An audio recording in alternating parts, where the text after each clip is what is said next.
Students, linear programming का chapter हमने शुरू तो कर दिया है, लेकिन अब तक हमने एक भी ऐसा क्वेश्चन सॉल्व नहीं किया जो एक्चुअली एलपीपी का क्वेश्चन कहा जाए।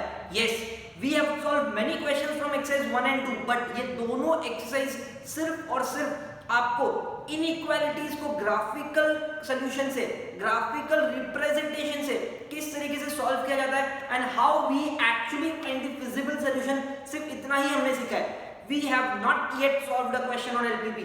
Yes, first or second exercise is just a graphical representation of inequality, and that we have learned. But that is very much required to solve a question of LPP. Why?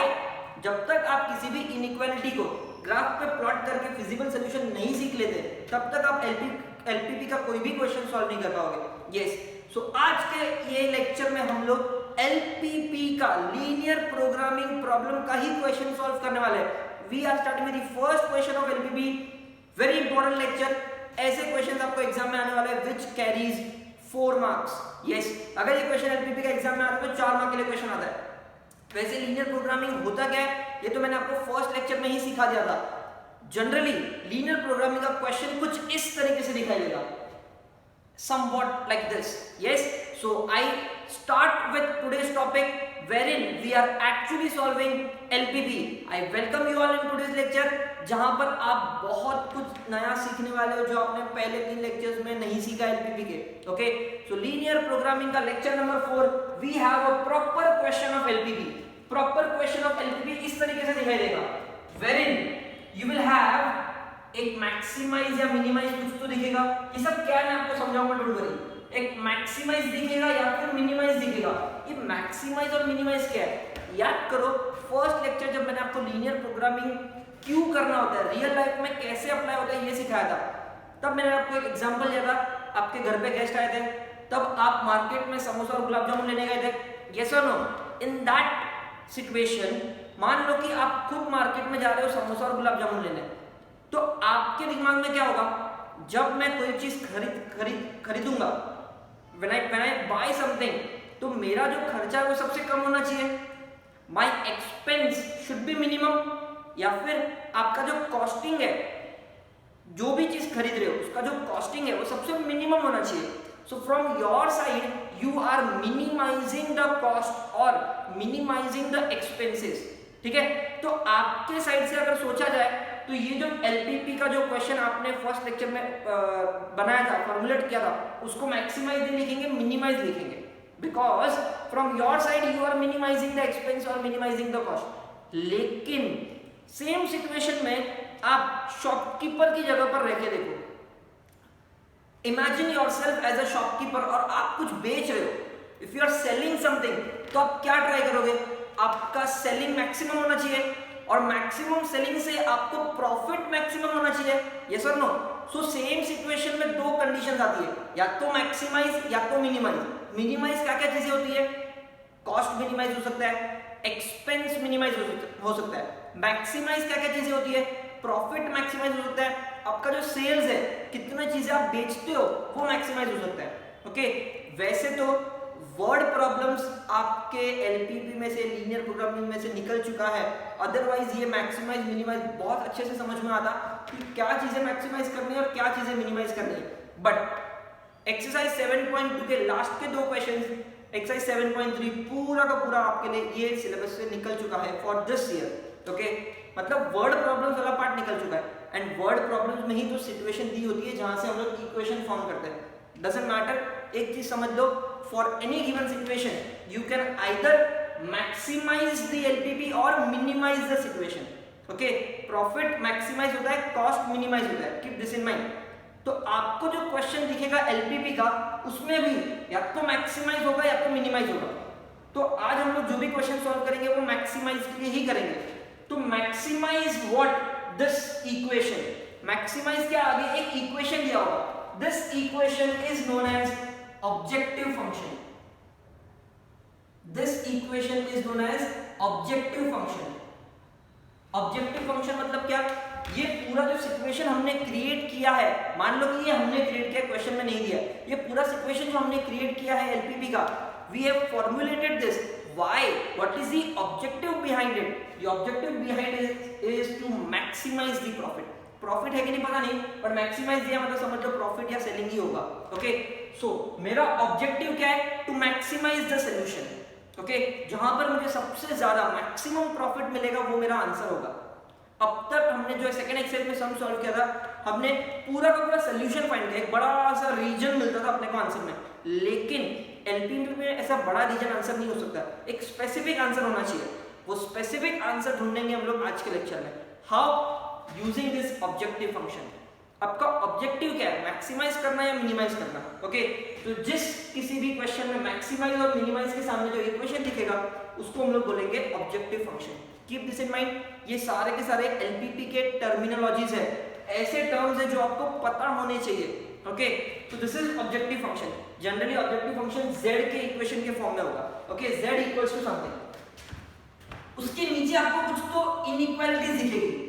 इस inequalities का ही तो हमने graphical solution solve किया था first और second exercise में। Yes, इस inequalities को सब्जेक्ट टू करके लिखा जाता है। सब्जेक्ट टू मतलब मुझे इस फंक्शन को मैक्सिमाइज करना है, provided there are some conditions which are given. तो ये जितने भी कंडीशंस आपको दिए हैं इसको हम लोग बोलते हैं constraints. We call it as constraints, conditions. Based on this conditions, देखो ना ये सिचुएशन मुझे थोड़ा थोड़ा अपने वाले केस जैसा ही लग रहा है। x less than equals to 4, मतलब आपको समोसे 4 से ज्यादा नहीं लेने, 4 से कम लेने। करेक्ट, यहाँ पर मैक्सिमाइज का क्वेश्चन है, हम लोग ने मिनिमाइज की तरह सोचा था इसलिए। चलो, less than equals to 4, gulab jamun less than equals to 6, 6 से कम गुलाब जामुन नहीं ले पाऊंगा, उससे ज्यादा नहीं ले पाऊंगा, इस तरीके का सिचुएशन है। Okay, so such type of conditions, such type of inequalities is known as constraints. Remember this. ये दोनों क्या है? x greater than equal to 0, y greater than equal to 0। मैंने आपको बताया था कि इन दोनों का मतलब होता है फर्स्ट क्वाड्रेंट में ही आंसर होगा। क्यों पता है? x greater than equal to 0 मतलब क्या? आप कितने समोसे लेने वाले हो, वो कभी नेगेटिव हो सकता है क्या? ऐसा तो नहीं ना -2 समोसे दे दो, कैसे पॉसिबल है? इसीलिए x greater than equal to 0, y greater than equal to 0 मतलब गुलाब जामुन भी तो नेगेटिव नहीं हो सकता, या तो आप नहीं लोगे 0, या तो आप लोगे तो 1 2 3 4 कुछ तो लोगे। So y greater than equal to 0, these are known as non negative constraints. ये शायद मैंने आपको पहले भी बताया हुआ है। These are known as non negative constraints. ऐसे कंस्ट्रेंट्स, ऐसे कंडीशन जो आपके पूरे के पूरे सॉल्यूशन को नेगेटिव होने नहीं देता। Okay, non negative constraints. Based on this constraints we will solve this table and based on this objective function I will get my specific answer. एक ही आंसर मिलेगा। अब तक हमें पूरा का पूरा रीजन मिलता था, रीजन में से अब हमें एक आंसर ढूंढ के निकालना है using this objective function. Okay, so remember, किसी भी एलपीपी लीनियर प्रोग्रामिंग प्रॉब्लम का क्वेश्चन आपको इस तरीके से दिखाई देगा and it comes for 4 marks. यहां पर आइदर इट इज मैक्सिमाइज और it is minimise. Maximise z equals to something, minimise z equals to something. Subject to में जो भी लिखा होगा वो आपके कंस्ट्रेंट्स होंगे, ये वाला नॉन नेगेटिव कंस्ट्रेंट होगा। Okay, I hope this is very clear. Now let's solve a question. Solve किस तरीके से करना है, मैं सीधा स्टार्ट कर रहा हूं एक्सरसाइज 7.4 का फर्स्ट क्वेश्चन। 7.3 मैंने आपको बताया वो निकल चुका है, वर्ड प्रॉब्लम्स नहीं है, इसलिए हम लोग सीधा 7.4 पे जंप करने वाले हैं, क्वेश्चन नंबर 1। नाउ सॉल्व किस तरीके से करना है एलपीपी के किसी भी क्वेश्चन को, सबका मेथड सेम है। 7.4 का फर्स्ट क्वेश्चन ले लो, फिफ्थ क्वेश्चन ले लो, लास्ट क्वेश्चन ले लो, every answer will be solve in the same manner. Okay, first question अच्छे से देख लो कैसे सॉल्व करते हैं, आपको बाकी के क्वेश्चंस खुद ही सॉल्व कर लोगे। Okay, very very important. First sum, जो भी सब्जेक्ट में लिखा है उससे आप टेबल बनाओगे, टेबल से आप ग्राफ प्लॉट करोगे। मतलब जो हमने सेकंड एक्सरसाइज में ग्राफिकल रिप्रेजेंटेशन किया, सेम चीज आपको करना है। आपका इनिशियल स्टेप्स वही होने वाला है। ओके, लास्ट में क्या चेंज है मैं आपको बताऊंगा। चेंज क्यों है? बिकॉज ये एक्स्ट्रा आ गया। Now based on this extra I will get my single answer। ठीक है, तो ये क्या और कैसे आएगा वो मैं लास्ट में बताऊंगा। Before that let's solve our general graphical representation. कैसे? ये जो भी कंस्ट्रेंट्स है उसके हिसाब से मेरा टेबल बनेगा। सो ये दोनों कंस्ट्रेंट्स भी है, ये भी है, तो मैं सीधा इससे स्टार्ट करता हूं। सबसे पहले तो x plus y less than equals to 6, ये इनइक्वालिटी है। इनइक्वालिटी के बाद में हमें इक्वेशन लिखना पड़ेगा, x plus y equal to 6। अब इसके दो वैल्यूज, एक बार x 0 एक बार y 0। x को 0 लिया तो y मिलेगा 6, पॉइंट कौन सा मिला 0,6, y को 0 लिया तो x मिलेगा 6, so point is 6,0. Okay, region कौन सा, ओरिजिन साइड या नॉन ओरिजिन साइड, पुट करके देखते हैं. 0 + 0 0, 0 लेस देन 6 होता है, yes true, so origin side मेरा आंसर होगा. आई होप दिस इज क्लियर. तो इसका ग्राफ ड्रॉ कर लेते हैं, वेरी इजी. अब इसका ग्राफ कैसे बनेगा देखो. सो आई स्टार्ट, पहला पॉइंट 0,6 मतलब यहां पे होगा, दिस इज पॉइंट A. दूसरा पॉइंट B6,0 यहां पे होगा B6,0. Now what I have to do is I have to draw a line passing through AB. So draw a line passing through point AB.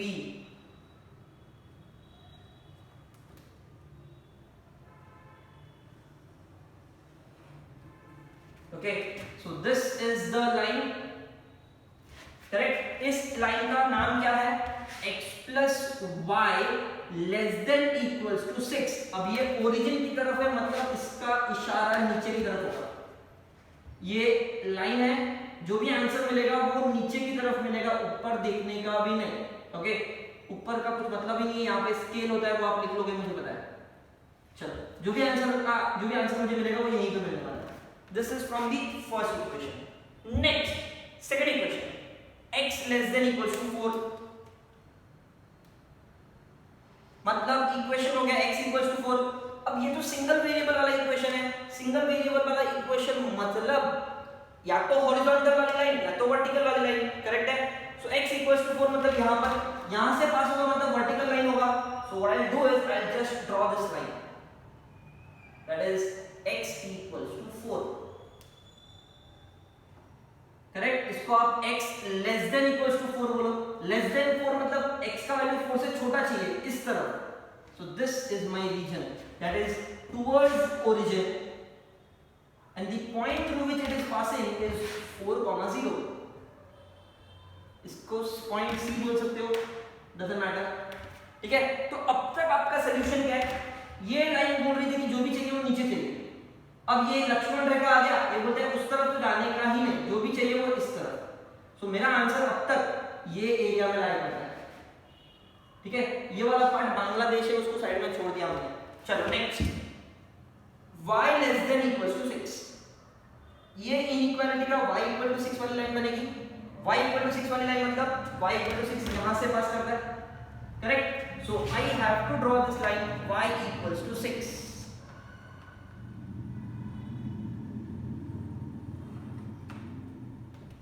Correct. इसको थोड़ा ऊपर तक लेके जाते हैं, स्केल डजंट मैटर, वो आप लिख लोगे ऐसे कुछ. तो ये जो लाइन बन गई वो कौन सी लाइन बन गई, y < 6 मतलब नीचे की तरफ, नीचे की तरफ, करेक्ट है. नाउ लेट दिस पॉइंट, इसका नाम तो ऑलरेडी दिया हुआ है a, तो वो सेम पॉइंट है. सेम पॉइंट मतलब 0,6 which is point b itself, नहीं पॉइंट A है वो, point A itself 0,6 towards origin, इसका भी आंसर है. सो अब तक क्या मिला, ये सॉल्यूशन था मेरे पास. अब ये रेड लाइन आ गई, बोलते हैं इसके नीचे. ठीक है, मतलब मुझे ऊपर की तरफ नहीं जाना, मेरे पास जगह भी नहीं है वैसे भी, तो ये मेरा आंसर होना चाहिए, correct. This is the part. And lastly what I have is these non negative constraints. तो नॉन नेगेटिव कंस्ट्रेंट्स मतलब also x > 0, y > 0, that is x should be positive, y should be positive. It represents region in the first quadrant. Means what? अब तक मेरे पास ये पूरा answer था, लेकिन using these two non-negative constraints, my answer will now be only these part. जो भी first quadrant में लाई करता है उतना ही मतलब what I can do is मैं इसको शेड तो कर ही सकता हूँ ना. So I'll shade this properly. It will be something like this.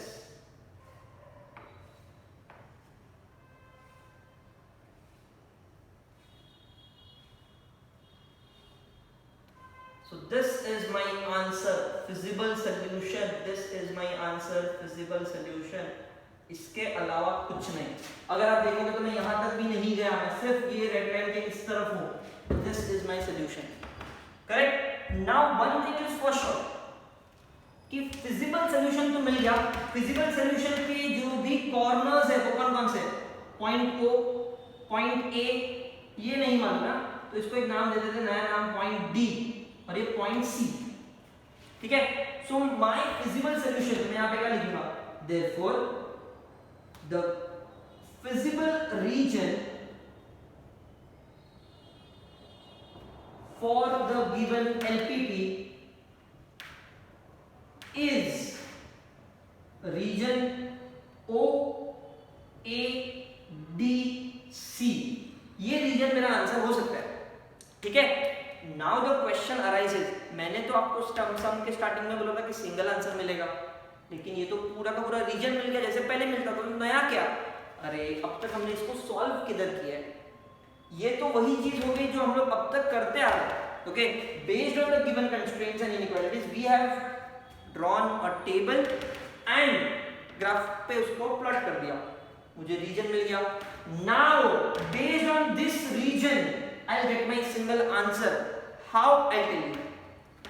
सबसे पहले जितने भी वर्टेक्स आपको दिख रहे हैं, जितने भी वर्टेक्स, उसके कोऑर्डिनेट्स आपको पता होने चाहिए. Let's see. देखो कैसे. पॉइंट O इसका तो सबको पता होता है 0,0.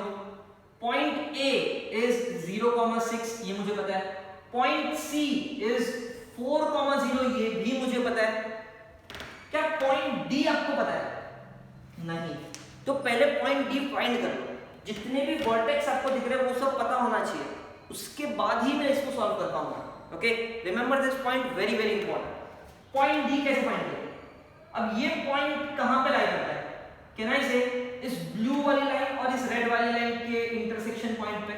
Correct? The intersection point of this blue line and this red line. Red line तो बिंदास कुछ नहीं बोल रहा है. It says it is x less than equals to 4. ठीक है? ये रेड वाली लाइन तो एक सिंपल सी लाइन है, x इक्वल्स टू 4 वाली लाइन. लेकिन ये जो ब्लू वाली लाइन है, ये वाली, ये कौन सी लाइन है? x plus y equals to 6 वाली लाइन. ठीक है?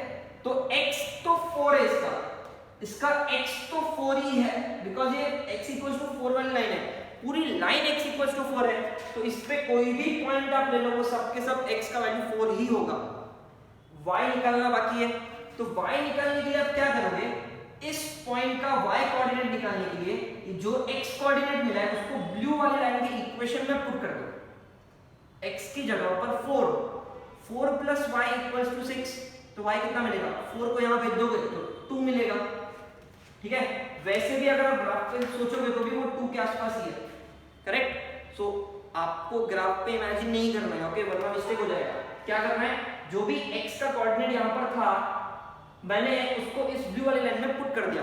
इन शॉर्ट इन दोनों इक्वेशन को साइमल्टेनियसली सॉल्व करना है. जिस किसी का भी आपको इंटरसेक्शन पॉइंट फाइंड करना है उन दोनों को साइमल्टेनियसली सॉल्व कर लो. इन दोनों को साइमल्टेनियसली सॉल्व कर लोगे, आंसर मिल जाएगा ये point. Okay, now I have all the vertex. तो मैक्सिमाइज का वैल्यू कैसे फाइंड करेंगे? देखो, therefore to maximize the LPP क्या करेंगे? देखो, एक टेबल बनाएंगे हम लोग फिर से. ओके, यस, फिर से एक टेबल बनाएंगे जिसमें पहला कॉलम होगा vertex of feasible region. Vertex of feasible region. And दूसरा कॉलम बनेगा value of objective function z is equals to 11x plus 8y. मतलब वर्टेक्स कौन कौन से पहले वो बता दो मुझे. वर्टेक्स कौन कौन से जरा बताओ. Vertex vertex vertex vertex vertex. Point O 0,0. ठीक है? Next point A 0,6. Point D 4,2 and point C 4,0. ठीक है? अब मुझे क्या करना है? ये जो भी मेरे x और y के कोऑर्डिनेट्स है इसको मैं इस इक्वेशन में पुट करूंगा और z का वैल्यू फाइंड करूंगा. इसलिए मैंने लिखा है value of z at 11x plus 8y. जो भी क्वेश्चन का ऑब्जेक्टिव फंक्शन है वही लिख लो यहां पर. हर एक वर्टेक्स के लिए x पता है, y पता है, x पता है, y पता है, x पता है, y पता है, इसमें पुट करते जाएंगे, वैल्यू निकालते जाएंगे। ओके, देखो कैसे क्या क्या आंसर आएगा। 0 0, ये 0 ये 0, 0 प्लस 0 0, ठीक है। 0 और 6, x 0 है तो ये हो गया 0 और ये 6 है, 8 6 जा 48। आई होप आपको समझ में आया। 0 और 6 मैंने यहां पर पुट किया तो 11 0 था 0, 8 6 जा 48। 4 और 2, यहां पर 4 और यहां पर 2 पुट किया, 11 4 जा 44, 8 2 जा 16। 4 और 2, 44 और 16 is 60। 4 और 0, 4 और 0, 11 4 जा 44। सारे वैल्यूज मुझे मिल गए, देख लो सारे के सारे वैल्यूज, 0 48 60 44 सारे वैल्यूज मिल गए, ठीक है। अब मुझे बताओ मैक्सिमम किधर है, सबसे बड़ा वाला वैल्यू किधर है, कैन आई से 60 पे। तो यहां पर मुझे क्या मिलेगा, maximum objective function,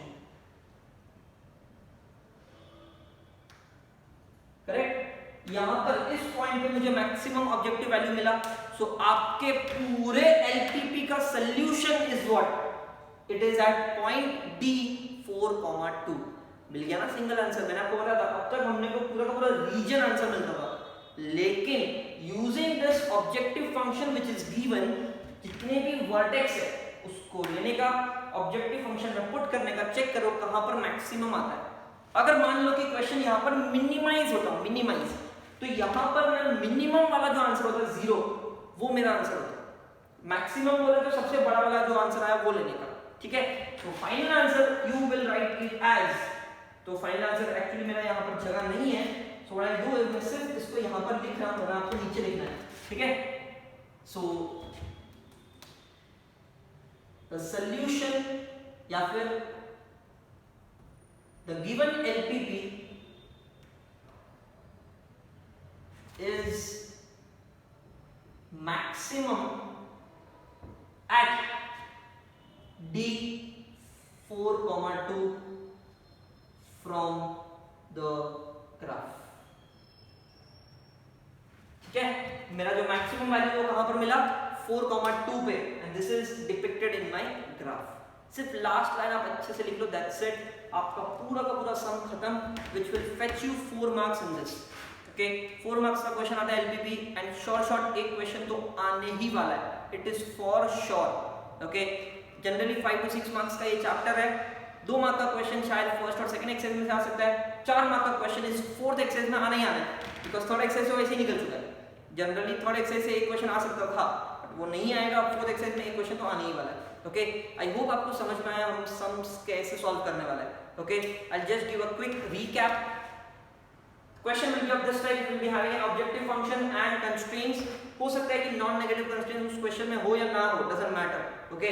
depending on the constraints draw the table उसी तरीके से ड्रॉ करना है जैसे सेकंड एक्सरसाइज में किया।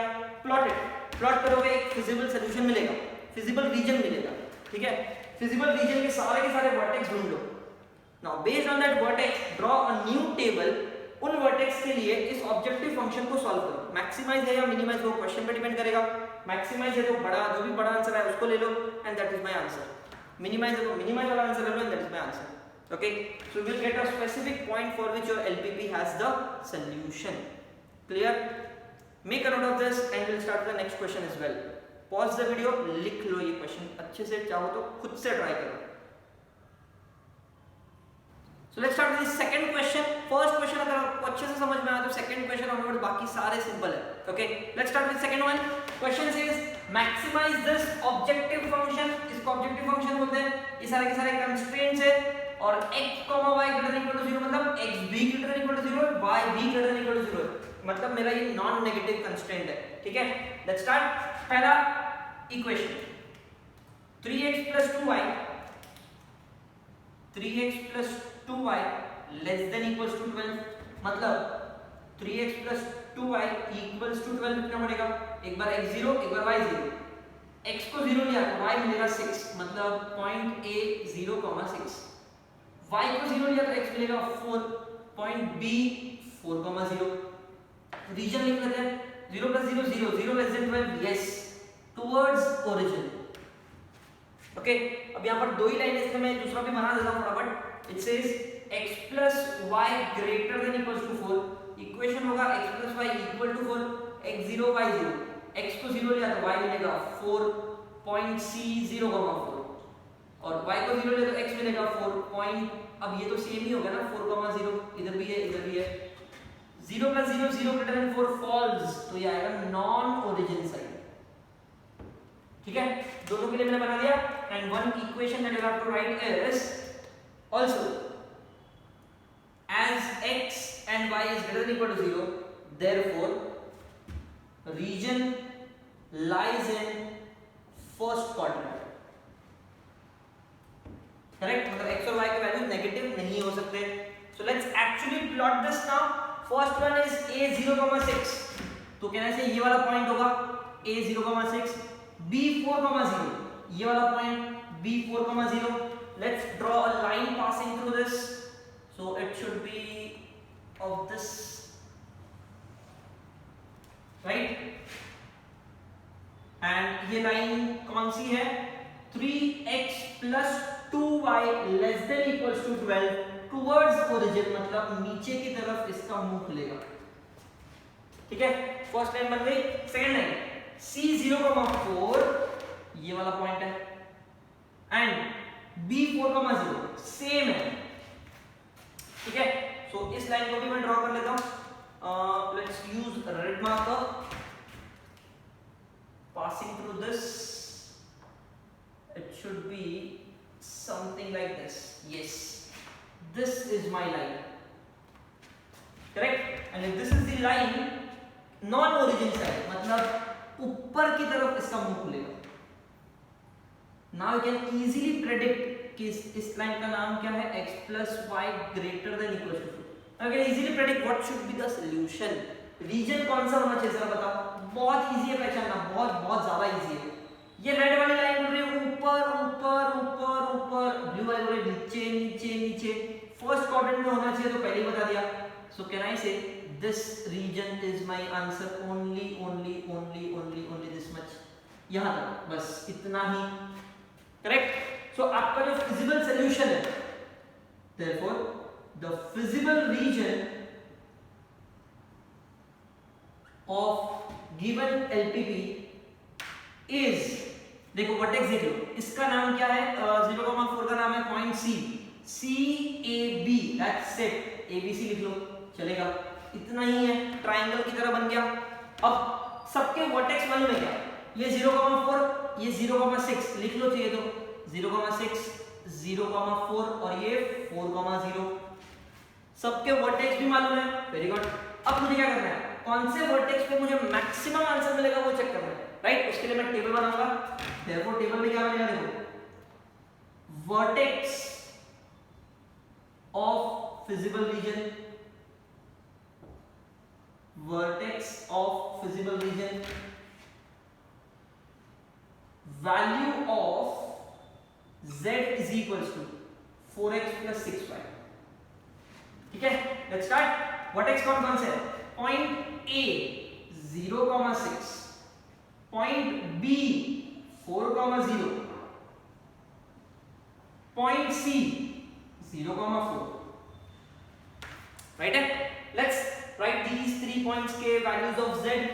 So 0,6 मतलब x0 y6, 6 6 36, 4,0, 4 4 16 और ये तो 0 हो गया. 0,4, 0 और 4, ये 0 6 4 24. तो मैक्सिमम कहां पे मिला? क्या ऐसे 36 मैक्सिमम मिला? करेक्ट. तो यहां पर आप फाइनली एक आंसर लिख लो. Therefore the given objective function, मतलब z की बात हो रही है, is maximum at a 0,6 and that is my answer. ठीक है, it is maximum at this point 0,6, मतलब एक सिंगल आंसर मिला पूरे के पूरे फिजिबल सॉल्यूशन में से. कितना इजी है देख लो. विद इन मिनट्स ये सम सॉल्व होता है, 4 मार्क मिल जाता है. Okay, based on the conditions, table, diagram and final table, जिससे मुझे मैक्सिमम मतलब ऑब्जेक्टिव फंक्शन सॉल्व करना है. I hope this is clear. I guess आपको समझ गया होगा कि हम लोग को सम किस तरीके से सॉल्व करना है. ओके, सिंपल तरीके से सारे के सारे क्वेश्चंस इसी तरीके से आपको सॉल्व करना है, कुछ भी चेंज नहीं है. ओके, सो फर्स्ट और सेकंड मैंने आपके लिए सॉल्व किया है। थर्ड क्वेश्चन मैंने आपके लिए रखा बिकॉज वो इजीली सॉल्व हो जाएगा, it is similar to second one. Okay, do solve this, let me know if you have any doubts. फिलहाल के लिए लिख के लो, मैक्सिमाइज के जो भी क्वेश्चंस हैं वो क्वेश्चन नंबर 1 से लेके 5 तक है, मैक्सिमाइज के questions, question 1 to 5। So first second मैंने किया है, थर्ड मैंने आपके लिए होमवर्क के लिए रखा है, एंड मैं फिफ्थ सॉल्व करने वाला हूं और सिक्स्थ होमवर्क होगा, फोर्थ सॉल्व करने वाला, फिफ्थ होमवर्क होगा। Okay, so write this down फिलहाल। Let's start with the next question. Third question शायद आपने सॉल्व कर लिया होगा। We are starting with fourth one again now, again maximise का ही क्वेश्चन है, सेम तरीका सॉल्व करने का, कुछ अलग नहीं है। Let's start. मैक्सिमाइज करना है एक फंक्शन को, ऑब्जेक्टिव फंक्शन मेरे पास कितने इक्वेशंस दिए, पहला इक्वेशन। अब ये क्या होगा, now this means x greater than equal to 0 and x greater than equal to 0, x less than equal to 3। ठीक है, इसका मतलब क्या होगा, y greater than equal to 0 and y less than equal to 3। ये दोनों अपने नॉन नेगेटिव कंस्ट्रेंट्स और इससे लाइन बनेगा। ठीक है, फर्स्ट वन स्टार्ट करते हैं which says x plus y less than equals to 5। तो इक्वेशन क्या होगा, x plus y equals to 5। दो वैल्यूज मिलेंगे, एक बार x0 एक बार y0। x0 लिया तो y5 पॉइंट a 0,5, y0 लिया तो x5 point b 5,0। Region 0 plus 0 0 0 less than 5, true origin side, easy. ठीक है, next x less than equals to 3। अब x less than equals to 3 मतलब ये तो सिंगल वेरिएबल वाला इक्वेशन हो गया, x equals to 3 single line बनेगा। Similarly y less than equals to 3 मतलब y equals to 3 वाला लाइन। ठीक है, ये मैं लिख दूंगा डिपेंडिंग ऑन द डायग्राम। और मुझे क्या पता है, also x greater than equal to 0 and y greater than equal to 0 implies the region lies in first quadrant, lies in first quadrant। ठीक है, चलो लेट्स प्लॉट द ग्राफ। सो सबसे पहले ये वाली लाइन प्लॉट करेंगे, a 0,5 point b 5,0 point b 5,0। तो आपकी लाइन इस तरीके से बनेगी। So let's draw this. Okay, अब इसका नाम क्या होगा, x plus y less than equals to 5 मतलब towards origin.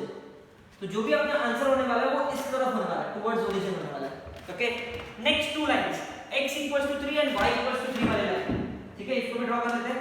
x equals to 3 वाली लाइन आपकी कहां बनेगी, देखो ये वाली लाइन x equals to 3 मतलब x का वैल्यू 3 है, this line. So x less than equals to 3 बोला मतलब इस तरफ, इस तरफ कहां से पास कर रही है, 3,0 से पास कर रही है। I name it as c and towards origin।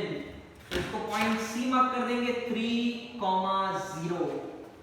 Next y equals to 3 वाली लाइन, कैन आई से वो यहां से पास करेगी, y equals to 3। Okay, so graph के क्वेश्चंस हमने वैसे भी बहुत सारे सॉल्व किए हैं। Towards origin passing through point D ले लो 0,3, पॉइंट D ले लो 0,3 and towards origin because less है। चलो ग्राफ तो रेडी हो गया, अब मुझे सॉल्यूशन मार्क करना है। ये बोल रहे हैं फर्स्ट क्वाड्रेंट के छोड़ के कुछ होना ही नहीं चाहिए, तो आपका आंसर जो होगा फर्स्ट क्वाड्रेंट में ही होगा। ठीक है, ध्यान दो। This blue line says below below below below, नहीं इसके आगे नहीं जाऊंगा मैं, रेड के आगे नहीं जाऊंगा, और ये ब्लू के इस पर भी नहीं जाऊंगा, मतलब जो कुछ भी आंसर इधर ही है, and that in the first quadrant मतलब ये वाला पार्ट, ये वाला पार्ट, करेक्ट। और अगर इसको मैं शेड करूं तो कहने से वो इस तरीके से कुछ दिखेगा, this part is my answer. ठीक है, अब इसके वर्टेक्स कौन से, ओरिजिन, पॉइंट D, ये ढूंढना पड़ेगा। Let it be point E। कैसे ढूंढेंगे, इस लाइन को और इस लाइन को साइमल्टेनियसली सॉल्व करो। ये कौन सी लाइन है, y 3 वाली लाइन, और ये लाइन साइमल्टेनियसली सॉल्व करना मतलब y का वैल्यू 3 है तो x मिलेगा 2, y का वैल्यू 3 है तो x मिलेगा 2। ये भी एक वर्टेक्स है, इसको भी फाइंड करना पड़ेगा। हाउ, ये वाली लाइन और ये वाली लाइन को साइमल्टेनियसली सॉल्व करना है। x 3 और इसको 3 तो y मिलेगा 2, x अगर 3 तो y मिलेगा 2, और ये भी एक वर्टेक्स है पॉइंट C जो मुझे पता है। So can I say therefore the visible region is shaded as O D E F C, O D E F C ये अपना शेडेड रीजन है और यही मेरा आंसर है, लेकिन मुझे पर्टिकुलर पॉइंट पे मैक्सिमाइज करना है। सो यहाँ पर हमें टेबल बनाना पड़ेगा। टेबल में क्या लिखोगे? Vertex of visible region and value of the objective function which is 10x plus 25y। Clear? Now let's put the values. Vertex कौन से हैं वो देख लेते हैं। सबसे पहले तो ओरिजिन 0, 0, फिर point D which is 0, 3, point E which is 2, 3, point F which is 3, 2 and point C which is 3, 0। इन सब वर्टेक्स के लिए मुझे चेक करना है value of the objective function. देखो कितना आ रहा है 0, 0 पे 0। वैसे ओरिजिन जनरली काम नहीं आता है, मिनिमाइज में बहुत काम आ सकता है। ओके, D 0, 3, ये 0 ये 3 75, 2, 3 20 और 75 तो 95 हो गया। 3 2 30 और 50 80 हो गया। 3 0 30 और 0 30।